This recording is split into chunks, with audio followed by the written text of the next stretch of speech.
नमस्कार, स्वागत है आप सभी का एक बार फिर से आनंदीबाई हरसे सरस्वती बालिका विद्या मंदिर इंटर कॉलेज जालौन की ऑनलाइन स्टडी एजुकेशन में। मैं धर्मेंद्र कुमार सिंह राजा सर आज यहाँ पर जो विषय है वो मैं आपको पढ़ाने वाला हूँ विज्ञान। ठीक है, बात की जाए क्लास की तो ये हमारी कक्षा 6 की क्लास चली है और लेक्चर की अगर बात कीजिए बच्चा तो ये हमारा 22 यानी कि 22वां लेक्चर है। ठीक है, इससे पहले मैंने 21 लेक्चर और अपलोड किए हैं, अगर आपने वो नहीं देखे हैं तो उनको देख लीजिए। ठीक है, चलिए बेटा देखिए, ये मेरा यूट्यूब चैनल है, अगर आपने सब्सक्राइब नहीं किया है तो चैनल को सब्सक्राइब कर लीजिए। इससे होगा क्या कि जब भी मैं कोई वीडियो अपलोड करूँगा तो उसका नोटिफिकेशन आप तक पहुँच जाएगा। जैसे मैं वीडियो अपलोड करूँगा ना तो आपकी स्क्रीन पर एक मैसेज दिखाई देगा कि मैंने वो वीडियो अपलोड कर दी है, तो आप उसको तभी देख सकते हैं। ठीक है ना, वरना कोई वीडियो मिस हो जाए तो ये इसका फ़ायदा रहेगा। ठीक, आगे देखिए, पार्ट 6 जो है बच्चा वो हम कंप्लीट कर चुके थे और अब जो हमारा पार्ट होगा ना वो हमारा होगा 7वां पार्ट यानी कि जीवों में अनुकूलन। बहुत ही छोटा सा चैप्टर है हमारा। ठीक है, लेकिन फिर भी हम इसको 2 पोर्शन में कवर करेंगे। ठीक है ना, सजीवों का वास स्थान यानी सजीव कहाँ रहते हैं, किस जगह पर रहते हैं उसके बारे में, फिर सजीव के अनुकूलन की रूपांतरण की विधियाँ यानी कि अनुकूलन क्या होता है, कैसे वो लोग जल में रहने वाले योग्य जो होते हैं या वायवी जो पक्षी होते हैं या वायु में जो रहते हैं, थलचर होते हैं, स्थल में रहते हैं। ठीक है ना, उनमें क्या अलग अलग गुण होते हैं उनके बारे में भी पढ़ेंगे। ठीक, तो सबसे पहले तो हमारी जो हेडिंग बनती है ना वो सजीव का वास स्थान क्या होता है। ठीक है ना, आपको यहाँ पर इमेज में दिखाई दे रहा हो, जैसे ये जो आपको देख रहा होगा ऊँट जो है इन्हें रेगिस्तान का जहाज कहा जाता है। यहाँ पर कुछ आपको इमेज दिखाई दे रहे होंगे एक जिसमें बहुत सारी मछलियाँ बनी हुई हैं। ठीक है ना, तो इनके वास स्थान है। आप अगर क्या करेंगे, आप अगर मान लो कि हम मछली को निकाल दें, ठीक है, तो वो क्या लगेगी, पानी से अगर निकाल दें ना तो वो तड़पने लगेगी। कारण क्या है, क्योंकि वो वायवी आपका जो जंतु नहीं है, ठीक है ना, जीव नहीं है, उसको पानी में ही उसको रहने योग्य उसकी जो स्ट्रक्चर होता है बॉडी स्ट्रक्चर वो उसमें पानी में रहने योग्य बनाता है। अगर हम बात करें उसको बाहर रख दें तो तड़पड़ाने लगती है और मर जाएगी थोड़े समय तक उसको पानी में ना डाला जाए तो। ठीक है ना, जैसे कि हम पानी में नहीं रह सकते हैं, हम लगातार हवा में नहीं उड़ सकते हैं। अब उड़ने की बात अलग कि आप पैराशूट से उड़ रहे हैं तो बात अलग है। ठीक है ना, या आप वायुयान में सफ़र कर रहे हैं तो बात अलग है, लेकिन हम लगातार नहीं रह सकते वहाँ पर।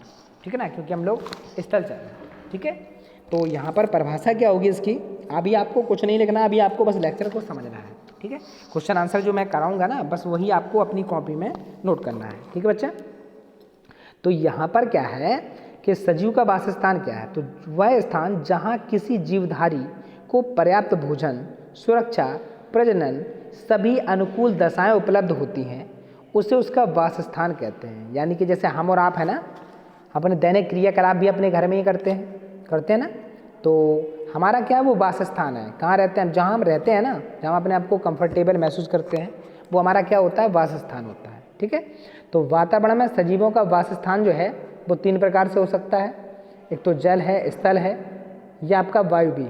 ठीक है, और उसके बाद एक आपका और हो सकता है मरुस्थल। मरुस्थल समझते हो ना, यानी कि जो रेगिस्तानी इलाके होते हैं। ठीक, जैसे यहाँ पर क्या है आपको दिखाई दे रहा होगा, ये चीता आपको दिखाई दे रहा है। ठीक है, ये आपको पक्षी नहीं पशु दिखाई दे रहा है, ये आपको दिखाई दे रहा है, ये दिखाई दे रहा है। ये क्या है आपको इमेजेस से दिखाई दे रहा होगा, इनका सबका जो वासस्थान होता है ना वो अलग अलग होता है। कुछ जंगली जानवर होते हैं है ना, कुछ जलीय जंतु होते हैं है ना, कुछ ऐसे होते हैं जो पेड़ पर रहते हैं, कोई ऐसे होते हैं झाड़ियों में रहते हैं है ना, कुछ ऐसे जंतु होते हैं, जीव होते हैं जो कहाँ रहते हैं, जो आपके गुफाओं में रहते हैं।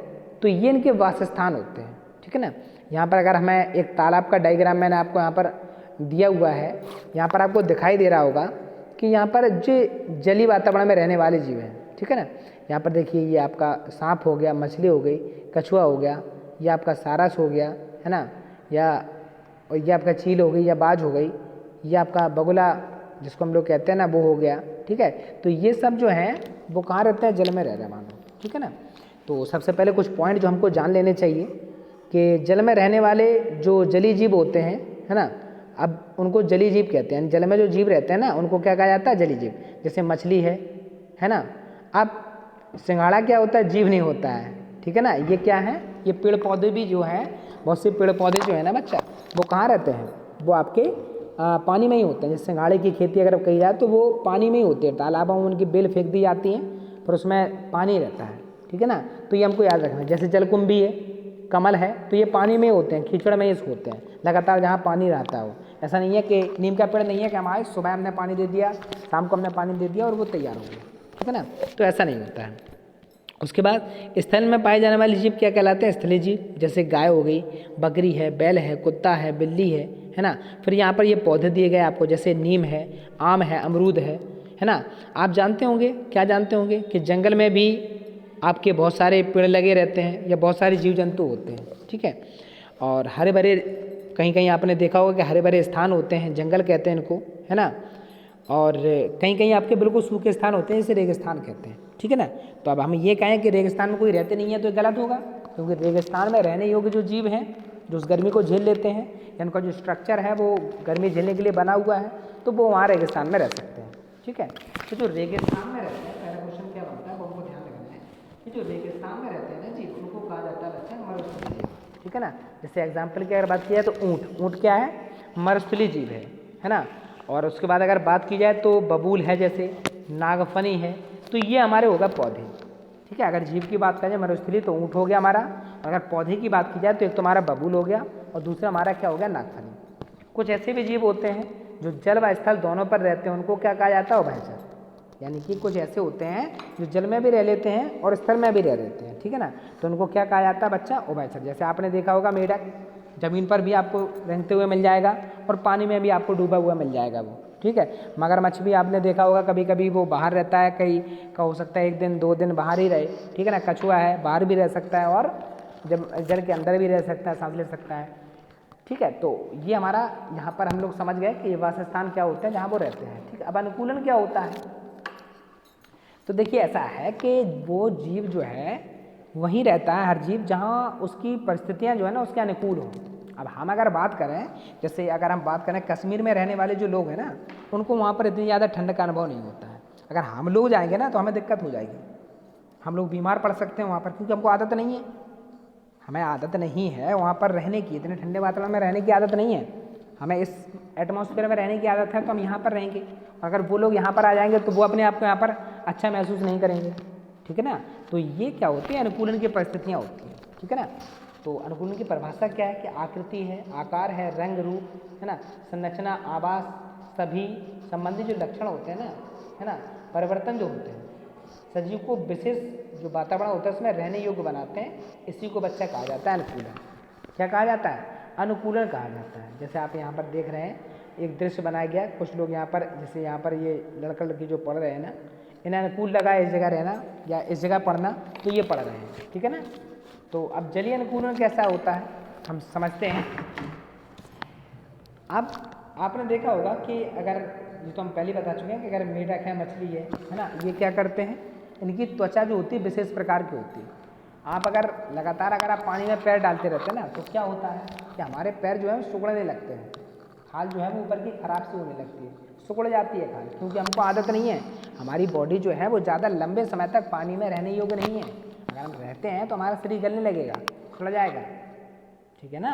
तो ये हमको याद रखना है, ठीक है। लेकिन अगर हम बात करें ये मछली जो आपको दिखाई दे रही है ना, इसकी संरचना जो है वो पानी में रहने योग्य है। कछुए की संरचना पानी में रहने योग्य है, इसलिए वो पानी में रहते हैं, ठीक है ना। तो यहाँ पर हमको ये समझना होगा कि जो जलीय जीव होते हैं उनकी शारीरिक संरचना हमारी संरचना से अलग होती है।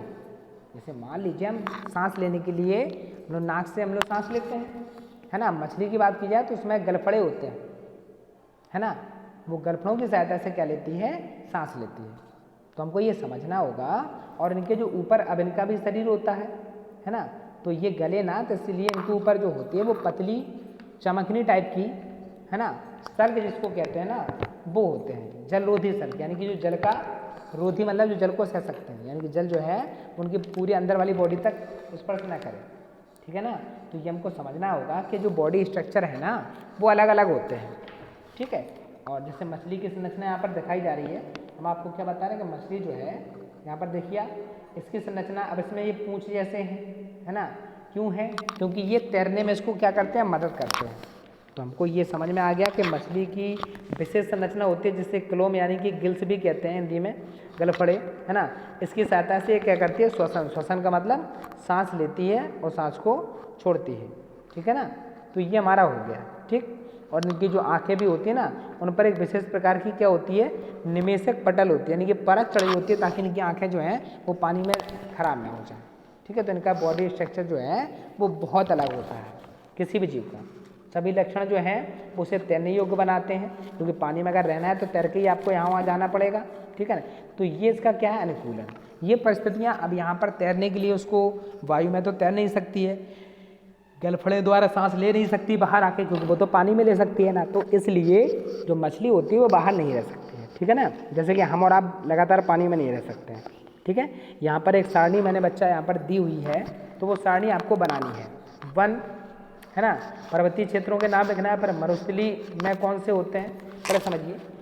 यहाँ पर क्या होता है कि आपको समुद्र में रहने वाले या अन्य स्थान पर रहने वाले या मरुस्थल में रहने वाले या पर्वतीय क्षेत्र में रहने वाले या वन में रहने वाले जो आपके 4 कॉलम है ना, वो आप अभी नहीं बनाएंगे, जब हम लेसन करवाएंगे ना तभी हम आपको लास्ट में बताएंगे, ठीक है। वैसे आपको यहाँ पर ये समझ लीजिए कि ये साड़ी जो है वो आपको फिल करनी है, ठीक है।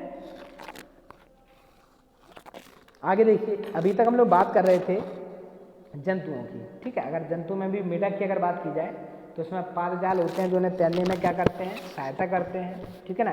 इसके अतिरिक्त इनकी त्वचा जो होते हैं, है ना, त्वचा जो होती है वो विशेष प्रकार की होती है ना, और स्थल पर फेफड़ा द्वारा श्वसन करते हैं। यानी कि जो आपके मेढक होता है जब वो जमीन पर आता है तो वो फेफड़ों के द्वारा श्वसन करता है, ठीक है। और जब वो अंदर रहता है तो उसमें विशेष प्रकार के गिल्स भी कह सकते हैं हम लोग, उसके द्वारा वो लोग क्या करते हैं, श्वसन करता है, ठीक है। अब यहाँ पर सिंघाड़ा है ना, वेलसरेनिया है ना, हाइड्रला, ये आपको 3 प्रकार के पौधे दिखाई दे रहे होंगे, ठीक है। सिंघाड़े की बेल होती है, हम सबको पता है। तो इनकी भी परिस्थितियाँ ऐसी होती हैं कि कुछ, अब अगर मान लो नीम जो लगातार अगर पानी में लगा रहा है तो गल जाएगा, आम जो लगातार पानी में लगा रहा है तो गल जाएगा, क्योंकि उसका जो स्ट्रक्चर है ना वो उसको बहुत ज़्यादा पानी में रहने योग्य नहीं बनाता है। और कमल की बात की जाए तो बहुत ज़्यादा पानी नहीं होगा तो वो क्या हो जाएगा, खराब हो जाएगा। तो ये समझना होगा, चाहे वो पेड़ पौधे हों और चाहे वो जीव जंतु हों, वो अलग अलग स्थान पर अनुकूलन के हिसाब से रहते हैं, ठीक है ना। कंप्लीट हो गई ना हमारी बात हमारी, ठीक है। अब इनमें होता क्या है कि इनमें जो आपके पाए जाते हैं, जो आपकी बेलें होती हैं जो पानी में लगती हैं, एग्जाम्पल याद रखना है, सिंघाड़ा है ना, तो हाइड्रला है, इन सब के एग्जाम्पल जो हैं बच्चा वो आपको याद रखने हैं, ठीक है। अब इनकी जो पत्तियाँ होती हैं वो पतली होती हैं, इनकी विशेषताएँ होती हैं जो पानी में उगती हैं, बेल या जो पौधे होते हैं जो पानी में लगते हैं उनकी विशेषता होती है ना, कटी फटी होती हैं, तैरने में सहायता करती हैं। ये पत्तियों में रंध्र का अभाव होता है, यानी कि छोटे छोटे रंध्र नहीं होते हैं, क्योंकि प्रकाश संश्लेषण क्रिया को ज़्यादा नहीं करते हैं, ठीक है। करते हैं बट इतना ज़्यादा प्रभाव नहीं होता है इन पर, ठीक है। इन पौधों में जड़ तंत्र जो होता है वो विकसित होता है, ठीक है ना, जलन में होती है। और पत्तियों में वायु कोश होते हैं। ये जलीय पौधे कैसे होते हैं, स्पंजी व हल्के होते हैं।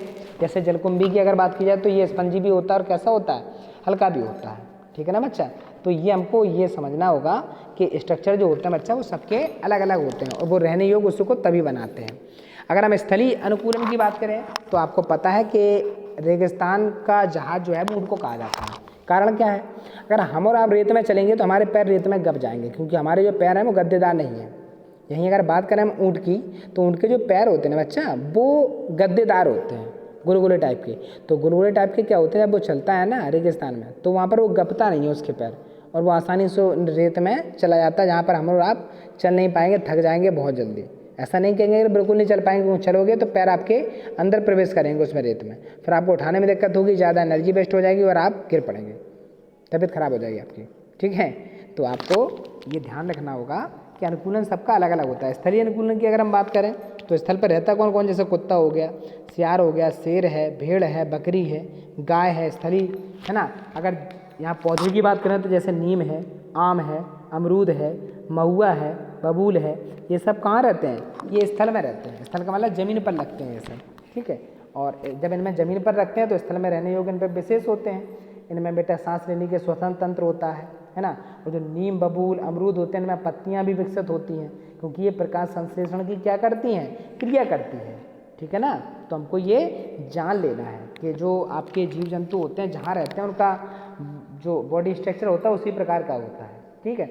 ये तेज मतलब पानी जो होता है, ये जो क्या होता है, पानी जो होता है इसकी कमी को पूरा करने के लिए लंबे समय तक पानी पिए बिना रह सकते हैं। यानी कि ऊँट जो होता है, जैसे रेगिस्तान में हर जगह आपका पानी तो है नहीं कि गए आप और वहाँ पर रेगिस्तान में रहता भी कोई नहीं है, ठीक है। एक निश्चित क्षेत्र होता है जहाँ पर आबादी उसकी होती है, यहाँ पर थोड़ा स्थल जैसा होता है, वहीं पर लोग रहा करते हैं। तो तो आपको ये समझ, आप कभी रेगिस्तान में जाए तो ऐसे अन्ना मत चले जाना, क्योंकि वहाँ पर फिर आप खो जाएंगे तो बड़ी प्रॉब्लम हो जाएगी भाई, ठीक है ना। तो आपको ऐसा कुछ नहीं करना है, आप बस अपने घर पर अभी जाएँ, बिल्कुल जाएँ, घूमने जाएँ और अपने मम्मी पापा के संरक्षण में जाएँ, ठीक है।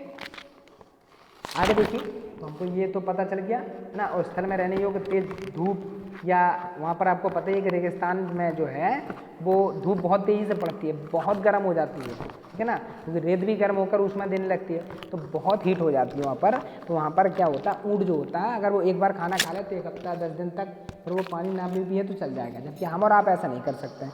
इसलिए रेगिस्तान का जो जहाज़ होता है वो किसको कहा जाता है, ऊँट को कहा जाता है, ठीक है बेटा। आगे चलते हैं,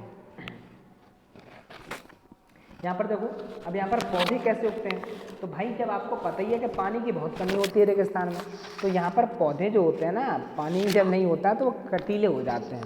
कटीले मतलब समझते हो ना, पत्तियाँ नहीं हैं, डंडियाँ, मतलब ऐसे पौधे जिनमें बहुत ज़्यादा पानी की आवश्यकता नहीं होती, जैसे नागफनी है, या जो आपने इस प्रकार का पेड़ किसी मूवी में देखा होगा, कार्टून में तो ज़रूर देखा होगा, इसमें कांटे रहते हैं। तो यहाँ के ज़्यादातर जो मरुस्थलीय पौधे होते हैं ना, इनमें कांटे, पत्तियाँ नहीं होती हैं, हजले टाइप के आपको जो हैं वो दिखाई देंगे, ठीक है ना, क्योंकि इनमें ऐसे ही पौधे यहाँ पर लग सकते हैं जिनमें क्या होता है, जिनमें पानी की मात्रा ना के बराबर चाहिए, ठीक है ना। क्लियर होगी बात है भाई। अब मरुस्थलीय जो पौधे होते हैं ना, है ना, ये अनुकूलन के लिए विशेषताएं क्या होती हैं, तना मांसर होना चाहिए, चपटा है, हरा स्पंजी होता है ना, जो भोजन बनाने के लिए जल संचित करने में भी सहायता करता है, जैसे नागफनी। तो स्थलीय पौधों की ये क्या विशेषता है, ठीक है। जड़ तंत्र जो है वो अत्यधिक फैला हुआ और भूमि में जल प्राप्त करने के लिए अधिक गहराई तक जाता है, यानी कि जो जड़ होती है ना वो उनकी ज़्यादा लंबी जाती है नीचे, आम पौधे की अपेक्षा ज़्यादा नीचे तक फैले रहते हैं, क्योंकि नीचे से उनको क्या चाहिए होता है, पानी चाहिए होता है, ठीक है। अगला क्या है तुम्हारा, वाष्पोत्सर्जन की क्रिया कम करने के लिए पत्तियाँ जो होती हैं वो मांसल या कांटों या सल्कों के रूप में पाई जाती हैं, यानी कि जो इनकी पत्तियाँ हैं ना उनमें कांटे ज़्यादातर होते हैं, जैसे नागफनी के बारे में आपने सुना ही होगा, दीकवार सुना होगा, सतावर सुना होगा, है ना, भड़भंडा सुना होगा। तो ये क्या होते हैं, इनमें विशेष प्रकार के कांटे टाइप के रेसेस होते हैं, ठीक है ना।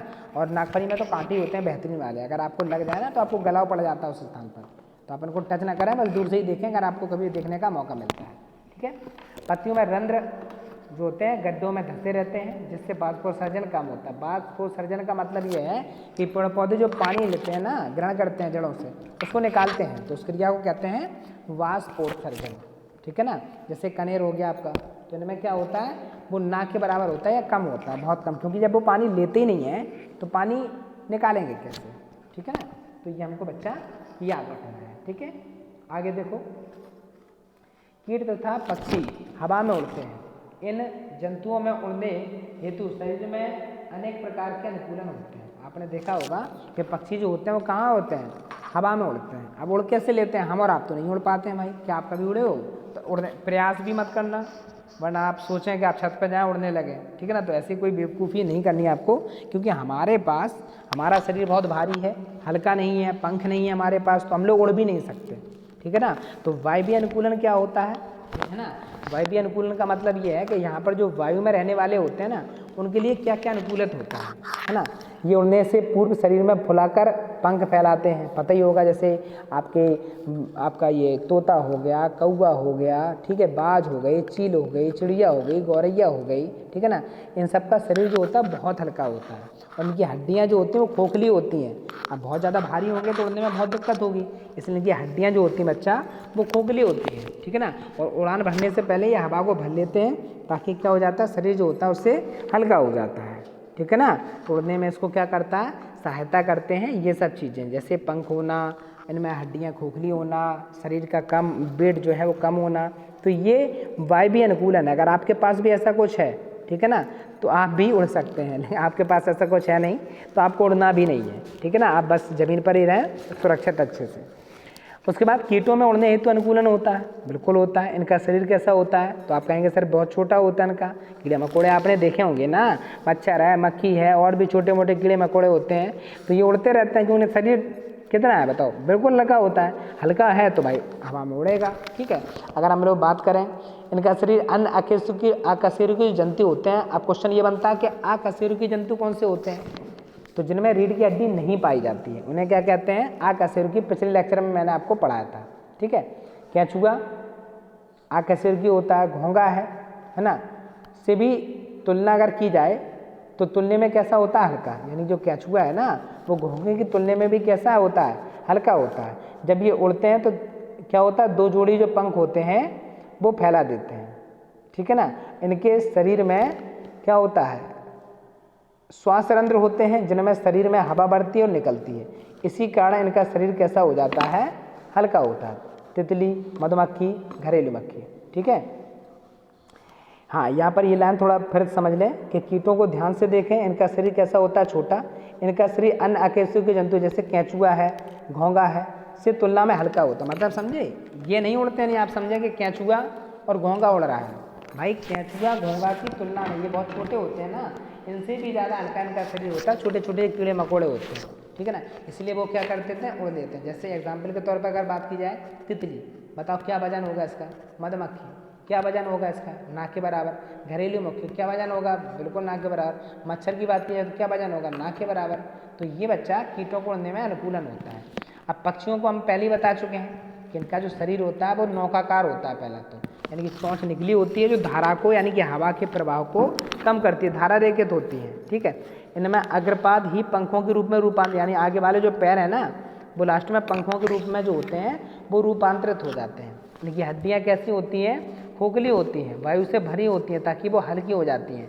और जिनके फेफड़े जो होते हैं उनमें हवा भरी रहती है ताकि उन्हें उड़ने में क्या हो? सहायता मिलती है, ठीक है। तो ये सारे आपके जो कैटेगरी यानी कि जो सारे गुण जो है वो इन्हीं गुणों के कारण इनमें जीवों में क्या होता है? वो उड़ने के लिए अनुकूलित होते हैं, ठीक है। जैसे तोता, कबूतर, गौरैया, जो हम आपको पहले ही पढ़ा चुके हैं, ठीक है। अब तो आपको स्पष्ट हो गया, क्या स्पष्ट हो गया? कि जो भी जीव जहाँ रहता है ना उसके अनुकूल उसका बॉडी स्ट्रक्चर होता है पूरा, तभी वो वहाँ पर रह पाता है, ठीक है। तो ये हमको याद रखना होगा, ठीक है। तो ये हमारा एक छोटा सा लेक्चर था और उम्मीद करेंगे, आशा करेंगे कि आपने अच्छे से लेक्चर को समझा होगा, ठीक है। बस आप सुनते रहिए, आपको चीज़ें आसानी से बहुत अच्छे से याद करवा देंगे। आप बिल्कुल परेशान ना हो और सुरक्षित रहिए, घर पर पढ़ते रहिए, ठीक है। धन्यवाद। और हाँ, अगर आपको वीडियो पसंद आई ना बच्चा तो वीडियो को लाइक जरूर करें, ठीक है। धन्यवाद।